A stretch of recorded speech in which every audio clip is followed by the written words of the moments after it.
Hey guys, I'm Elena. This is my first video book review, so I'm pretty nervous. Also, I'm Italian, so I'm trying to speak in English, but forgive me if I make some mistakes because I'm trying my best.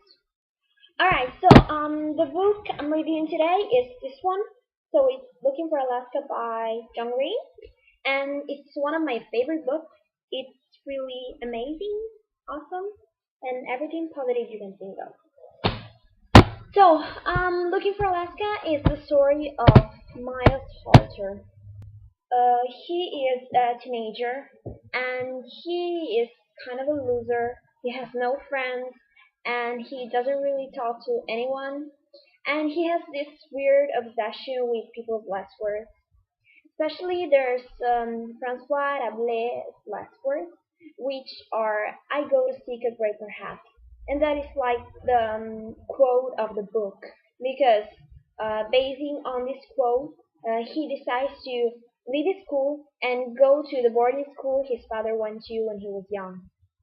So he changes school, and when he arrives to the boarding school, he meets new people. He meets the colonel, he meets Takumi, and he meets Alaska. Now, the book is divided in two parts.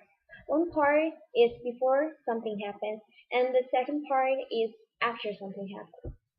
The first part is more like everything happens in the first part, so it's more like action. And the second part is a part about reflection. So Miles reflects on everything that happened in part one, and he draws his conclusions. All right. What I really liked about this book is one, the quotes, because there were a lot of amazing quotes that I really liked, and there were quotes of famous authors. There was François Rabelais, and then there was Thomas Edison. His quote closed the whole book, and even quotes by John Green, the author of Looking for Alaska. They were really great. I really like how John Green writes because Looking for Alaska was the first book by him that I read, and he was really good. So I tried another one, and I also read The Fault in Our Stars, and it was really great. Also, I think it was really enlightening to read this book because I think things really differently now. It really opened my eyes about some things I didn't really think about before.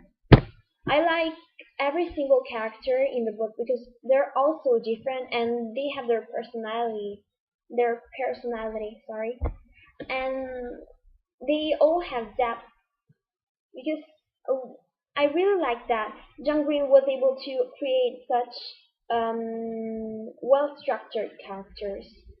And even the conversations and everything they did, it sounded normal. It sounded really teenager-like. I've read a lot of books about teenagers where authors who are like 30 or 40, they try to make them sound real, but they don't succeed because I think it's really hard for a grown-up person to really impersonate a teenager. They always end up doing things that we would never do. But John Green really did well. I think it's also because he's kind of young. I don't really know how old he is, but I don't think he's really old. Anyway, it was really great on that side too. So what can I say? Just buy this book and read it. Try it because it's really great. It's one of the best books that I've ever read. All right, Looking for Alaska.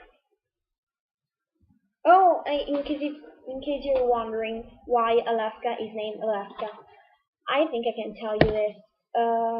She chose her own name when she was little. Her parents let her choose her name because I hear a lot of people telling me Alaska, what kind of a name is that? So that's the reason. But you have to read the book to understand it. Anyway, it's pretty cool. Alright, this is the end of my first book review, and I know it sucks, but it's my first one, so I'll get better. And I hope you watch my videos. And alright, I guess that's it. Thank you. Bye.